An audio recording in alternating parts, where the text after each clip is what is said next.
thanks everyone for coming. It's my pleasure to introduce Stephen, who's probably well known to most of you. Stephen used to work for Apple and has been to AUT quite a few times, and we've always benefited from his knowledge and wisdom and just kind of all-round practical hands-on capability. Stephen's got a couple of new gigs now, and I'm sure he'll tell you all about it. So I'll just briefly, thank you. Thanks a lot, Stanley.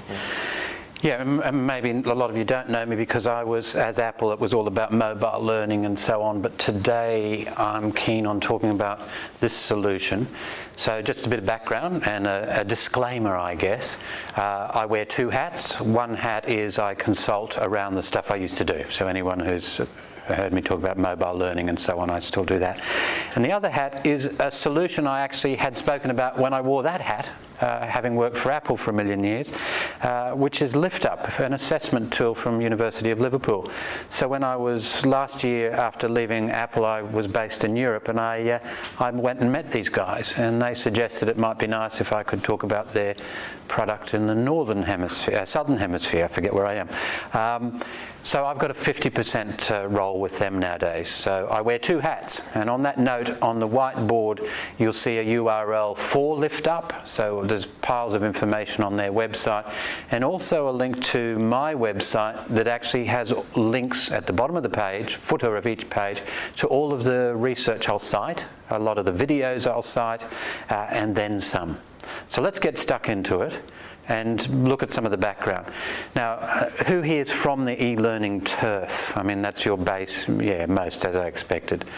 So a little bit of history. If we go back a number of years, you're probably more than aware of the learning triangle, or pyramid as they call it. And it's interesting, I actually sent an email to these guys about 6 months ago saying, that's all very nice, but is this one of these feel-good Californian things that gives a big picture? Where's the research? Where's the evidence that this is accurate?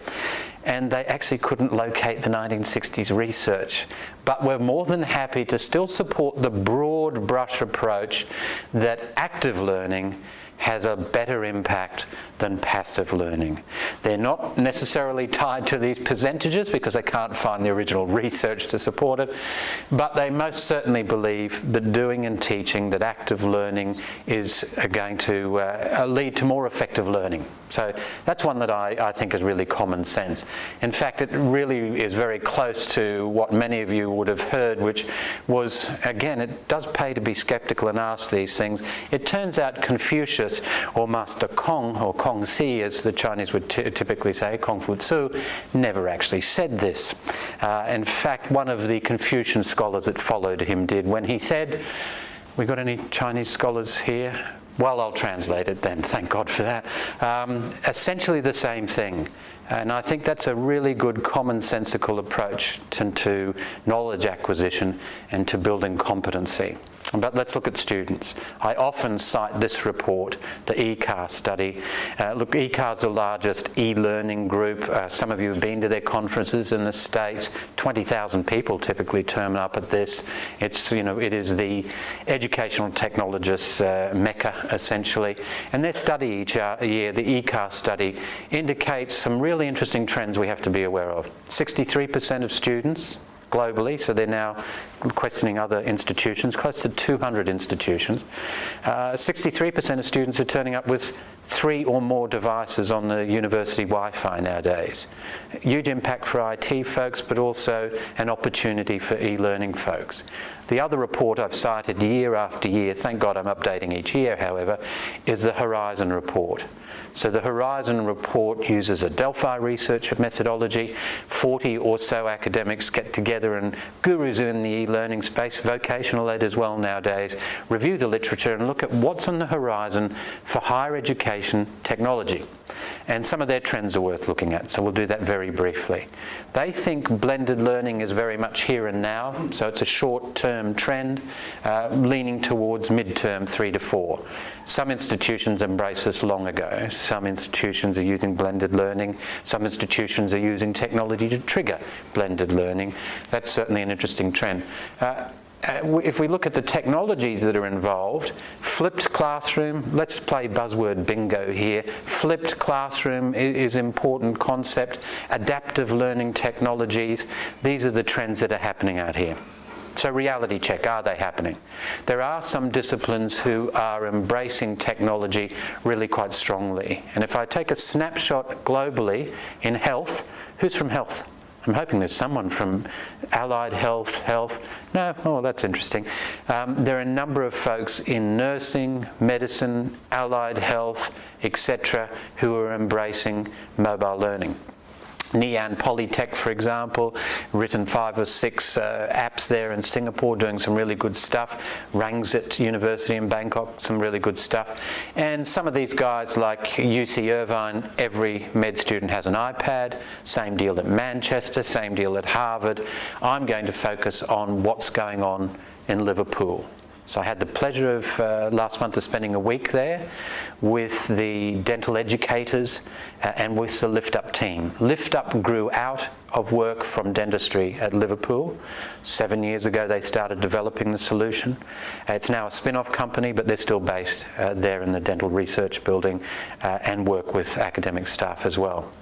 So in the UK, they own 60% of dental education market. So they're in all of these institutions, but we're now also seeing them in physiotherapy, nursing, and whilst I was there 2 weeks ago or 3 weeks ago, Leicester Medical School signed up to this solution.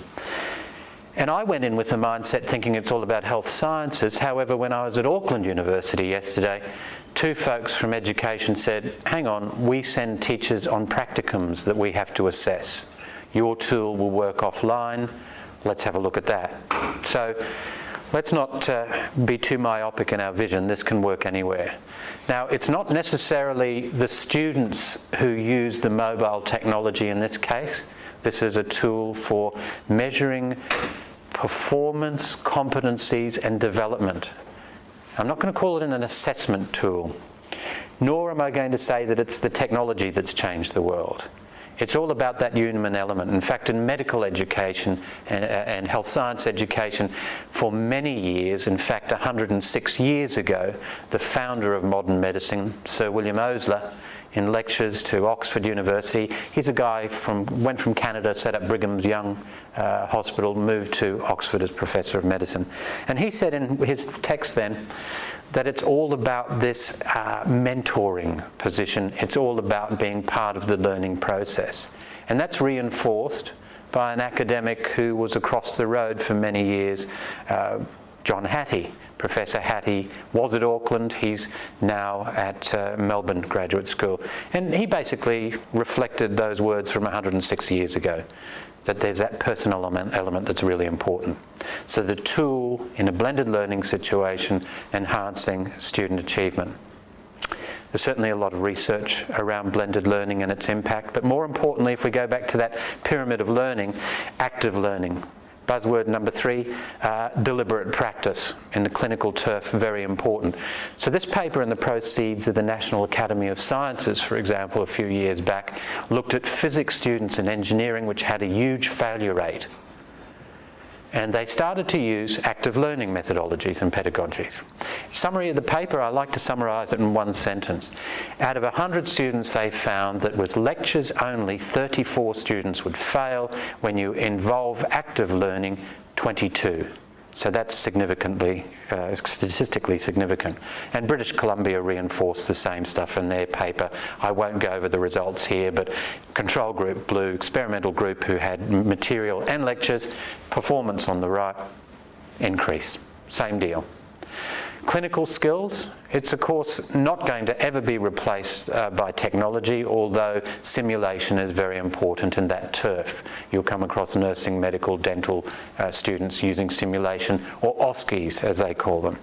Now research tells us that simulation-based medical education, SBME to use their jargon, and deliberate practice is certainly superior to the way that Hattie was doing his preclinical training, although he was big on training at the bedside.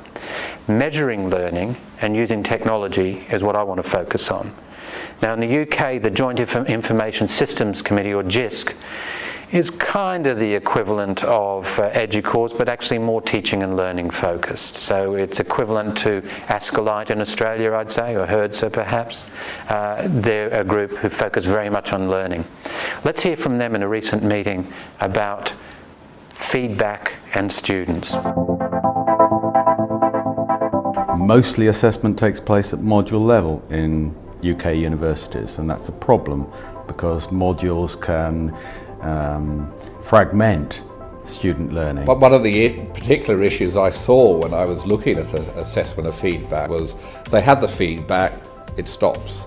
They then move on to the next module with a different academic who knows nothing about the feedback or whether students are acting on the feedback from the previous module. There's a missed opportunity there for the feedback, or perhaps feed forward, to help the student with the next module, a different assignment, and to help students develop their learning over time. There is an over-reliance on certain types of assignments or exam structures with a lack of sequencing of assignments in order to allow for feed forward to happen. The modular structures can be good for students, but what they do is inhibit an overarching perspective on development and learning. So there's no kind of continuity throughout a program of how students are progressing, whether they're acting on the feedback, whether they're having dialogue with the tutors. No systems to kind of record all that. And I saw this as a real problem. As did Liverpool. So enter stage left, Liverpool University School of Dentistry. So two folks there decided to develop tools to do just what was spoken about, to measure competency, to measure learning over a period of time, and importantly student development. And they started working on what is now called LiftUpp. That was Professor Luke Dawson, so a dental educator, and also Ben Mason. Dr. Mason is actually by training a geologist, but is the e-learning collaborator on this project. And then there's a good paper that any of your clinical colleagues would be interested in that they published only last month in the European Journal of Dental Education that asked this question about re-evaluating data and its relationship to measuring competency. In the UK, there is the Francis report, which really insists that accrediting bodies, be they universities or vocational ed, ensure that graduates come out as competent and not a risk to patients or clients or customers. But how the hell do you do that? That's what drove them. So let's hear from Luke Dawson to see why LiftUpp started. And this video was done actually, colleagues and I commissioned this, 3 years ago. So the interface looks a bit different, but I'll show you the real thing in a moment. Let's hear from Luke.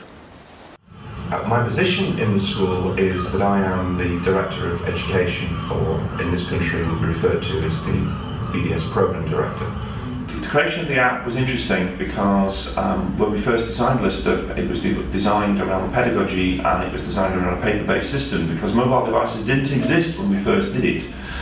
What we're doing is we're looking in 5 domains. We're looking at a communications domain, a management and leadership domain, a knowledge domain, a professionalism domain, and of course then there's the clinical domain. Well, if you take the clinical domain out of it, everything else applies to just about every other job that you can think of the graduate might do. But when students started to realise what we're actually trying to do is enhance their performance, so actually telling them this isn't what you're not doing this particular thing well, enabled them to actually improve, then it became highly accepted, and this has been absolutely exemplified by our National Student Survey result in the area of assessment and feedback.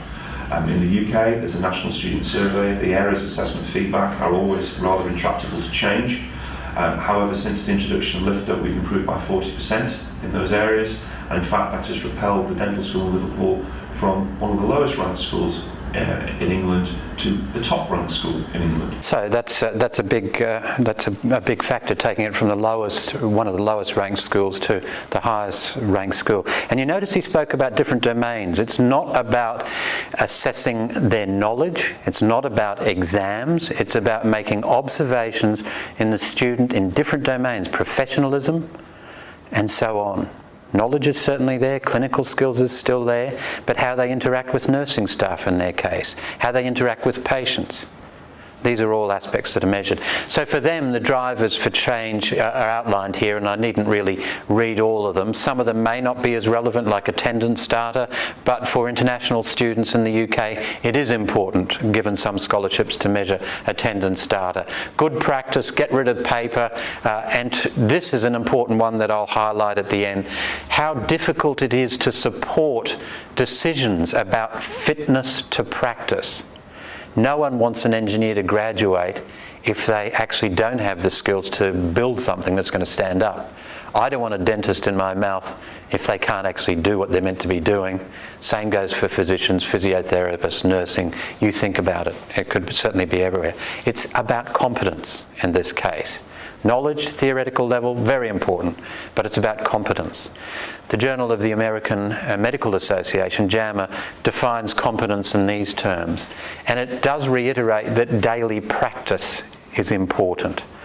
And certainly LiftUpp take longitudinal records of student observations over the whole period of the course, and then essentially triangulate that data and can use that data to assist decisions about the progress of that student. And of course, to intervene where necessary. Student retention is always an issue. Is here, I'm guessing. Certainly in some geographies, I did some work in Johannesburg. Retention rates there, only 40% of the students finished their courses in further and higher education. So if technology can assist that, if these sorts of tools can assist that, then that's important. So LiftUpp believe that they've moved away from work-based assessment, WBA, to work-based development, to develop the student. Those early interventions should tag the problem when the student turns up and is abusive to colleagues, or uses a telephone whilst patients are there, or turns up in their bowling clothes, or whatever it may be. So these are some of the points that I think really make a big difference. The consistency, the looking visually at the developmental patterns, so there are some tools that I'll show you that allow that to happen, and to then focus on where the student needs help to develop them further, to intervene before they fail, to intervene before they withdraw, and that of course is competency. Now, defining competency is also a challenge, and how learning fits into competency. I like some of the feedback we got from EDUCAUSE from a colleague at MIT, and I'd like to share that with you. So in some fields, in some disciplines, we actually have some really impressive tools to try to figure out what people know and what they can do. So in computer science, we have these really cool computer programs that can read other people's computer programs and say, oh, well, you passed these engineering challenges and failed these ones, and your code was this parsimonious relative to other people, and here's a bunch of feedback we can give you.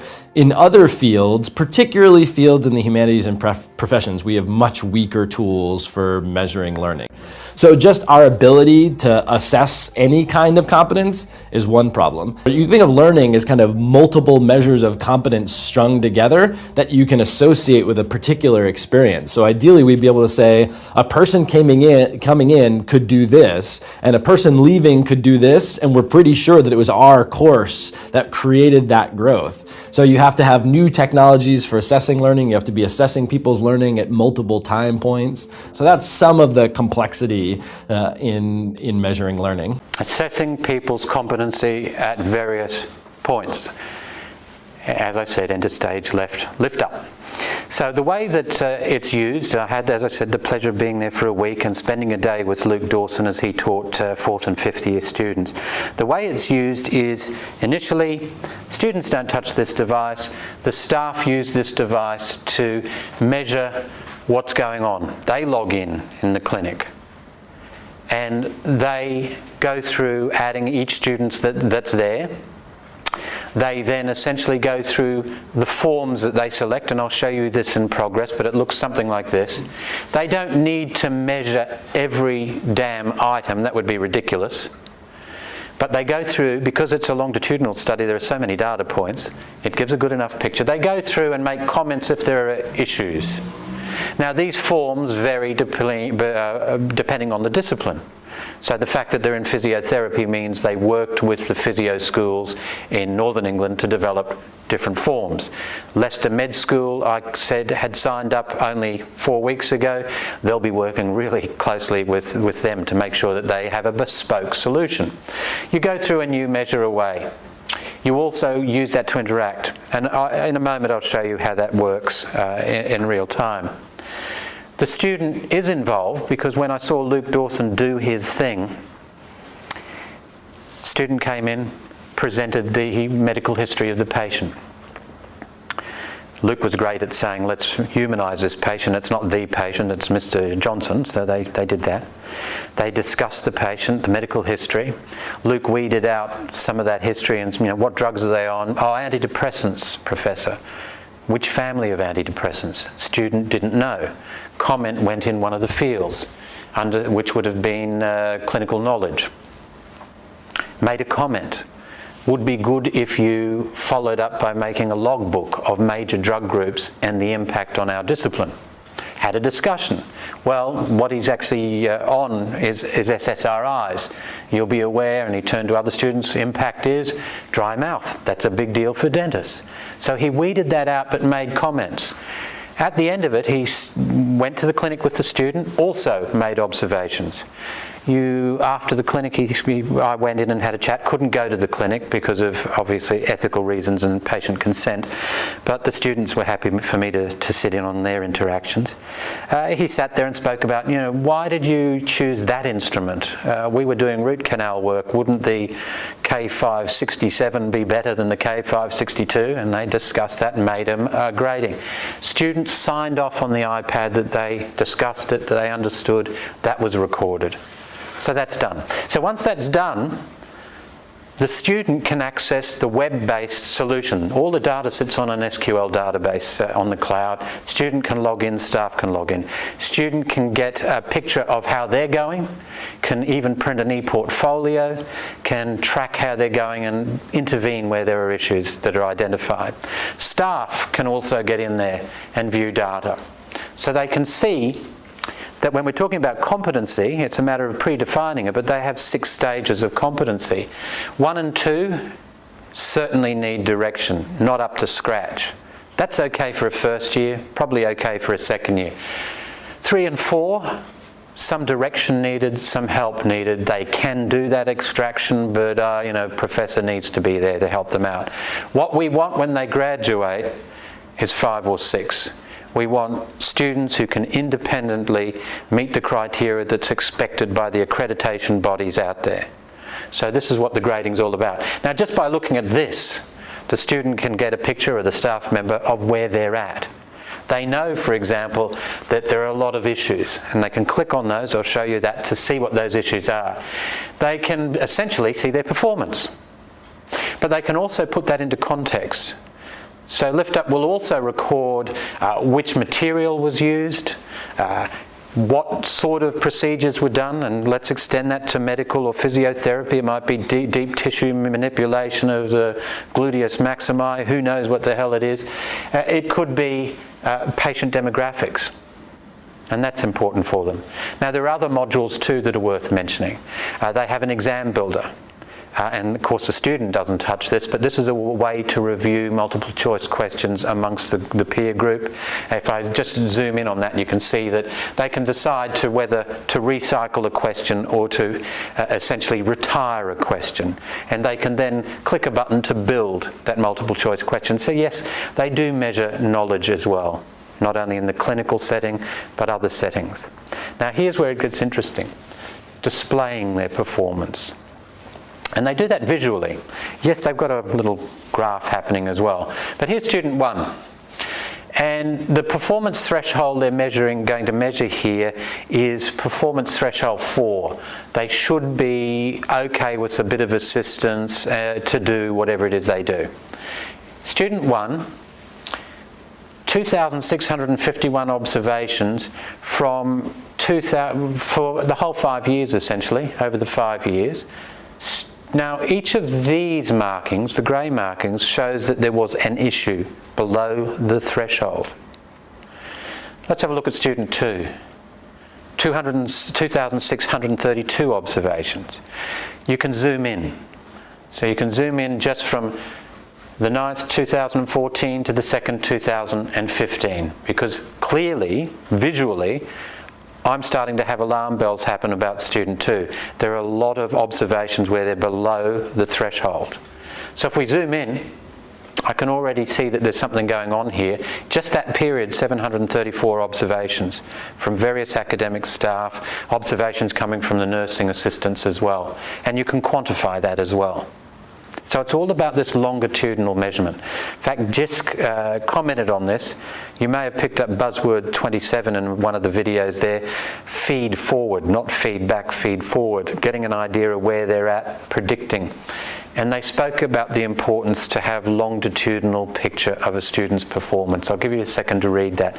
That guide, again, I'll remind you, is linked to the second URL on that whiteboard to my left. So it's about intervention, it's about longitudinal. The question is, has it worked for the dental school? Here's what they've measured to start with. Student feedback. In the UK, they have the National Student Survey, the NSS this refers to. All universities, NSS. And yes, that has impact in that students recognise that and look at that as a way to select where they're going and so on. So this is measuring assessment and feedback from the student's perspective, organisation and management, the teaching of their course and personal development.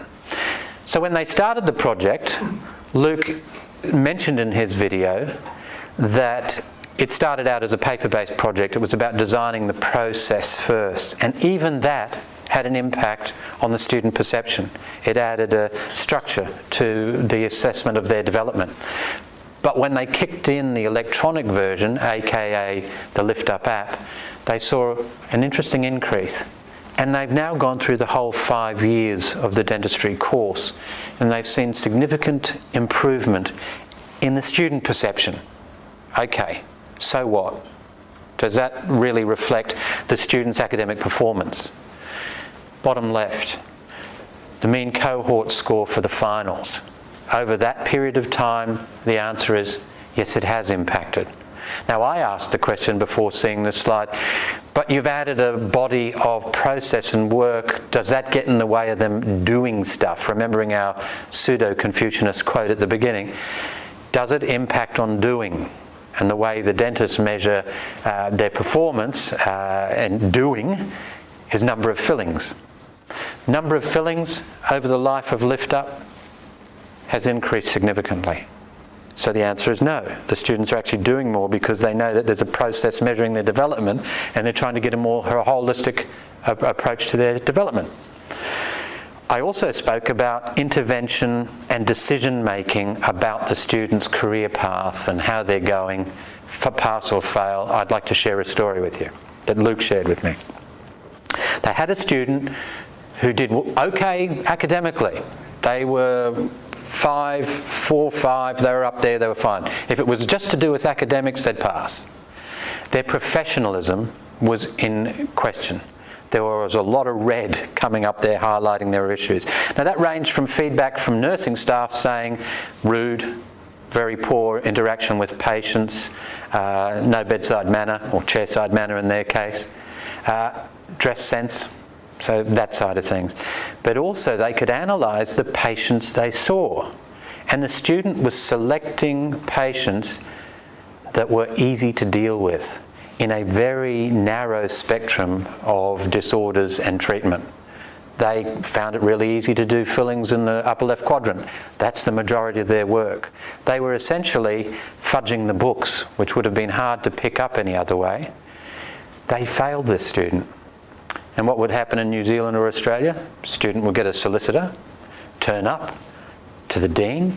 In the UK, the Office of the Independent Adjudicator for Higher Education. The student did that. So solicitor and shiny suit, briefcase, student, and the dean and the Office of Independent Adjudicator. They were shown LiftUpp data across the 5 years that clearly flagged the issue. Normally a dean would spend weeks with the legal counsel of the university, etc. Decision made within an hour. So it does assist in making those sorts of decisions. So let me wind up and then give you a basic demonstration, just to give you a taste of where it's at. Look, essentially what we have found is it really is about measuring competence. I do suggest reading this paper even if you're not in dental education, and no one here is, because Otago is the only dental school in the country. But worth having a read just to get an idea of competence and how you can use this data. For any electronic learning, e-learning project to work, there's been an argument that there need to be a number of criteria met. In fact, the chap third from the right in the second row in his PhD highlighted these aspects. They were published in a paper by his colleague James Oldfield from Unitec and Harrington from Perth. And I'd like to share them with you, very simplified graphically. And they were, and by the way, I'm clearly talking about Tom here, they were modelling pedagogical use and integration. Technology for the sake of technology, the project will flop. So it has to be about good teaching, it has to be about good pedagogy. Regular formative feedback. LiftUpp most certainly does that. And research tells us that's important. Immediate feedback, John Hattie, once from Auckland, told us, leads to better student outcomes. Teaching and technical support, and that includes professional development, always the weak element I find in universities. You know, this project comes in, but staff aren't trained. And by the way, students need training too. Don't assume just because they can tweet, Twitter and Instagram that they actually know how to use any other tools. I think that's a good take-home message. So professional development and support, and choosing the appropriate software. Something, Tom, you didn't put in the thesis, unless I'm mistaken, have I read it? No, but I have read the paper, is I think a critical factor is buy-in from senior executive staff. Is that something that you maybe touched on as well? Yeah, it needs, I think it needs support. It doesn't need, you don't want a top-down direction. No, but you do need the thumbs up, don't you? And that needn't be the Vice-Chancellor, that could be a Dean, that could be a head of school. But I've found some brilliant projects over the last few years get off the ground by staff who are inspiring, have a brilliant idea, but they don't have the backing. And not just financial backing, but the support that they need. And I think that's hugely important to have that. It's certainly interesting when you look at predictions about medical education in particular. This paper from gerontologists in Florida 10 years ago, and this is 4 years before the iPad was released. This essentially meant internet and its impact on education. Their prediction was that the teacher would become the facilitator. Well, they certainly have with LiftUpp. You know, they are mentoring just in the lovely framework of Sir William Osler's description. Individualisation, they said, would be something that would happen. Well, when you have a picture of your progress and development, that's certainly happening with this sort of software, and collaboration. So I'm now going to just put up that URL once more for the website, although it's there on the left board and we can get it later, the LiftUpp website, and the link to my citations as well. And I'm going to swap over now to the iPad just to give you a quick look at the app. And indeed, we'll emulate some of the work. Okay then, let's look at how I saw LiftUpp being used in a clinical setting, in this case at Liverpool Dentistry School. I saw it in action in a restorative clinic. Professor Luke Dawson used it to essentially give the infrastructure and framework for observations and assessment of student development. So let's open up LiftUpp. Now, the iPad was one that was supplied in the clinic. There was a bank of 4 or 5 iPads in each room that the academic staff would take to use. So here I am logging in. It already is attached to me as a user. It knows what I should be doing, so restorative clinic, it knows what time of day is there and so on. So it's a matter of essentially logging in with my credentials. These credentials are administered at a local level, so a LiftUpp administrator gives staff their login details. This is how dentistry at Liverpool are using it.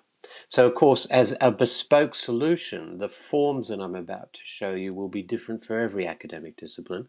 For physiotherapy at Liverpool, for example, it's a very simple one form system they use. And in fact, they use the iPads very differently. Instead of academic staff collecting data and driving the system, the collection, students have an iPad which once a week they ask staff to fill in the forms, to make observations about their progress. So here I am in a clinic. I'm going to add some students. That's as simple as the top left button here, where I add students. Now this ties into the student information system. It looks at the student cohorts, and one can basically just go through and select the number of students, be they 4th or 5th year students. And in fact, that is the scenario I saw with Luke. He had a couple of 5th years who hadn't done some of the procedures that were available that day to a great extent, so he invited them along as well. So we've got a number of students here in our prac, in our clinical setting. It's a matter of then showing the forms. So clicking showing the forms puts us through the process that I observed in action. So adding a new patient is clearly the first form. Now, the number I'm going to give here is not linked to the NHS. It is not recorded, just the data about the patients that are seen. So it's not an identifier. There's no medico-legal implications here. If I just go in with the number and let's confirm, add details about the patient, in this case a male. Now, patient demographics are important in their case. They want to make sure that the students are exposed to as diverse a cohort of patients as possible. So we'll go for Black British with a Caribbean background, and we'll choose the date of birth here, 91. Okay, that's fine. And let's just do that, and we've immediately added the patient. You'll see at the top of the screen there that the patient is present, a 25-year-old male. Now it's then a matter of going through the forms, and this structured a lot of the discussion that I saw Luke in action. Now let me explain the scale that we see here, 1 to 6. What does that mean? This is essentially levels of competency. So 1 to 2, clearly not competent, needs a good deal of supervision to perform their task. 3 and 4, some supervision.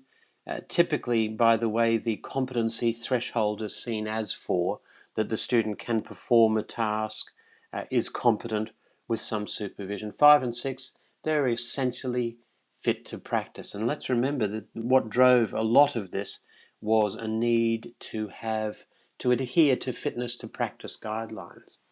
Now, I don't need to fill in each and every one of these. It's just the stuff that stands out.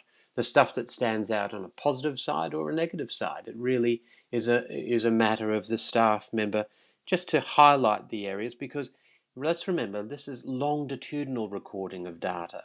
Over this 5-year course, typically close to 3,000 observations are made, and it's easy then to triangulate and make decisions about the students' fitness to practice, about their development of competencies. So, ability to establish patient history. Well, actually, this is what I observed in action, that Luke used this very much for the first student. So the student presented the patient, but actually hadn't read the patient history terribly well. So Luke made a comment, and that was, must read history. Because when the student was asked questions about the patient, they didn't have them at their fingertips. And in fact, it also led to a lovely discussion about pharmacology.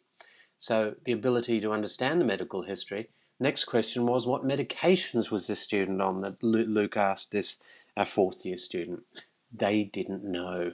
So again, this stood out as a real challenge for them. Now, any comment? Anything that is below the competency threshold, a comment is made. Incidentally, I thought this was quite a great way of structuring the session, because the whole group cohort had a discussion about the pharmacology. After grilling the student, it was discovered that they were on antidepressants. Luke asked which family of antidepressants, and discussed as a group why that would be important. It turned out to be the SSRIs, and of course one of the side effects of an SSRI is a dry mouth, which is significant for dental students. So that was really, I think, quite interesting.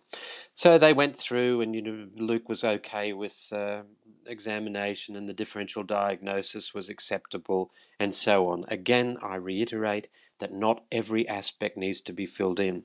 Now, these forms, being bespoke, are developed in conjunction with the client. There's clearly, with 60% of British dental schools using this solution, dentistry is pretty well covered. Other disciplines like physiotherapy, very different application and use. So this gives you an idea of the feedback. Now there can be, we can see down the bottom there, peer feedback. So it's possible to have peer feedback, to look at the student's insight and so on. But let's move on to another form. The presentation of the case, when they're actually in the clinic. So in the situation I observed for the day, Luke sent the student off to the patient.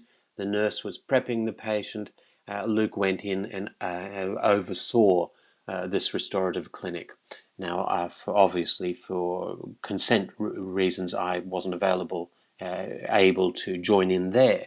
But this is where there was justification for materials used, where any questions that really stood out, where Luke asked about how much local would be used. If the student got it, then that's fine, and so on. It really gives you an idea of how it's used. So stepped through the forms, self-assessment skill at the end. Is the patient ready to leave? And in this case, no, they weren't. The patient was actually drowsy, and the student had said that's okay for them to go on. That's an issue. Again, some self-reflection here, time management. The basic operative skills were certainly looked at, and you can see that the subdisciplines, be it periodontics, be it prosthetics, be it pediatrics, there are other forms that can be added should a certain procedure crop up, a different area crop up. So a lot there on technique. What happened at the end of this session was, and I've only done a very quick picture, is Luke sat down with the student, and the student was comfortable for me to sit in on this, and it summarized the interaction. So it looked at where they were doing really well, looked at, as we can see here with the patient history, with the student we just evaluated. It gives you a really good feeling. So at the end of that, the student has to sign off. So top right-hand corner, confirm, and the student has a specific login that they use, and that is then summarized. One more, approved, 1, 2, 3, approved, and so on, and there you go. So that's one student, 4th year, top left, signed out. And what happened is Luke worked through the other students, got a wonderful picture of how they were developing when it came down to their competency. Now, all of this data sits up on a database, for technically oriented, an SQL database sitting up there in the cloud securely, and it's uploaded. So that's the input of data. So that was the iPad being used to acquire observations, to make note of the student's progress. That then, as I pointed out, is up on a database. This web portal is what gives access to that data. Now, it depends on your login authorization. I've logged in as a LiftUpp team member. This gives me the ability to see what staff members might use, but there are other areas up there that aren't relevant. For example, one wouldn't have access to areas such as administration unless they were the local administrator who could give passwords. So let's actually start to drill in and get an idea of the students and how we can actually visualize and get a very accurate picture of their development. So here's what we're going to look at. We can go in and select the year of study. So let's actually go in and look at the whole 5-year cohort of these anonymized students. This is student data from Liverpool. Now the threshold's important, unrealistic to go for threshold 1 because of course that is well below, that's incompetent for want of a better phrase. Let's actually select 4 as the threshold for competency, much as I did in the slide I showed you. So here's a very nice visual image of how the students are going. I spoke about the ability to change the slider. So what we're looking at here is all data from the 1st of the 9th, 09 through to pretty much now. I can zoom in if I want to get a better picture of how the student is closer to the present to get a better idea. And I think this is an important facility. So if we scroll through, we can see that each of these grey bars reflects an observation. We can see that there are some flagged areas, red obviously flagged. And if we look at the right column here, I think there's a lot we can see. Look, 3,000 observations for many of these students. So that gives you an idea of this, again, importance of longitudinal assessment to give an accurate picture of the student. Well, I'd like to actually look at not all areas as we have here. Now, Luke Dawson speaks about the domains that are measured, and they include communication skill, leadership, knowledge, professionalism, clinical skills, and basic operative skills. And again, those will change from discipline to discipline to the specific rollout of LiftUpp. It will be somewhat similar, I should think, in medicine, and as I've mentioned, our friends at Leicester University will be using LiftUpp come Michaelmas term, first term, which is September this year actually, 2016, so watch this space. But I'm interested in professionalism because many folks have told me that that is an area that is very difficult to measure. So let's just see how we can cope with it. Incidentally, in dentistry, the simulation, the phantom head, the simulation, very similar to simulated patients in other health sciences, be it physiotherapy or medicine. But let's look at professionalism. I want to get a picture of those students who are not meeting the threshold of 4. So we can go through and have a look at the observations that are occurring with the students between that time frame. If I go back up 2014, actually let's get a better picture here by just taking it back to 2012. Just to identify the students, and hopefully there's been change. Well, look, already I can see that there are some patients that are having issues. 496, for example, consistently having issues with professionalism. We can go through and see how many observations just in that period since 2012, 590. We can zoom in. Clearly this is flagging something for me. If I look here, I can see that there were certainly more issues back in 2012, and it's improved over a period of time, and that's what we want. We want to identify issues with students, to intervene early, to assist with their development, and to bring them to a level of professionalism where they're fit to practice. But let's just click on this student, which is the below threshold indicator. This gives us a breakdown of the observations that were made. So if I just scroll down, we can see that these observations are not only in restorative clinic, we can see that they're in planning and prevention, oral surgery. We can see that a large group of staff have made comments, and they do seem to be around professionalism. In pediatric dentistry, no explanation or apology. They attended late. Again, we can see that there are other comments. Let's have a look. The student is not waiting for the patient to return to normal before discharging them. Really interesting. Again, there's this issue with lateness, 30 minutes late for a clinic. Clearly there are issues here with this student, and thankfully, poor time management, much of them had been addressed by the time we got to their 5th year, because of the feedback that they could view themselves, that are discussed And I think this is where it was really interesting, as I said, when looking at the app, is at the end of a session, one is enforced, in this case, to discuss the summary of their performance and where they're not meeting competencies, so that the student knows where they're at. They're clearly informed. So I think that gives a very good understanding, if we just click back again, of how we can go through the whole student cohort, see how they're going, get an idea of their development, because it's all about development.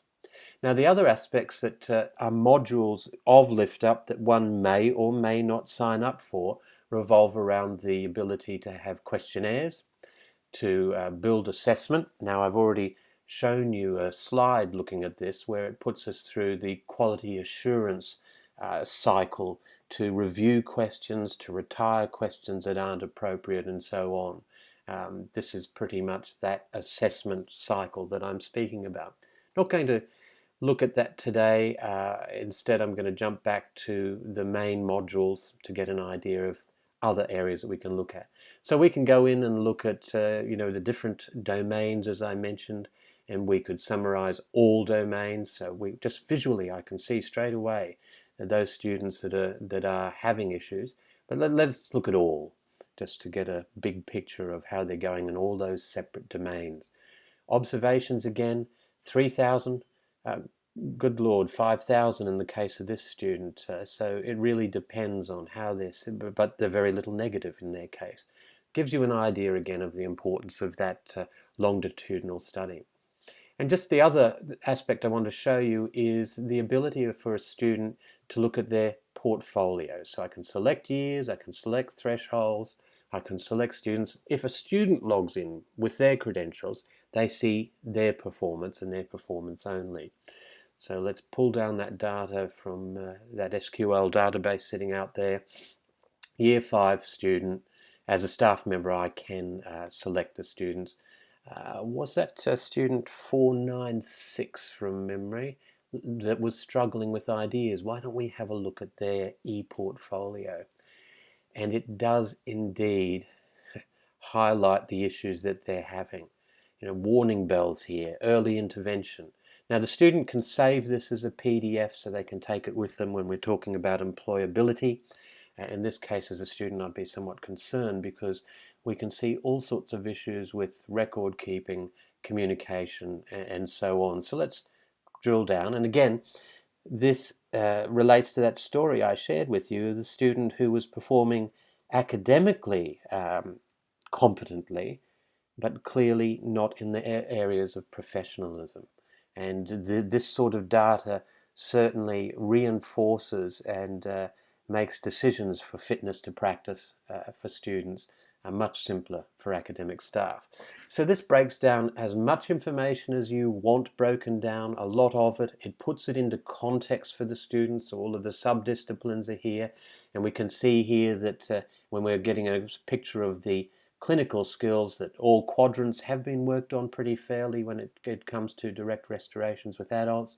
I mentioned that it was important to get an idea of the patients they were seeing, so we can see here that they've had a pretty good mix of male and female patients, ages ranging from 17 through to 79, so they've dealt with geriatric patients as well as young patients. They've dealt with different materials, be it composite or amalgam. It gives a very good picture here.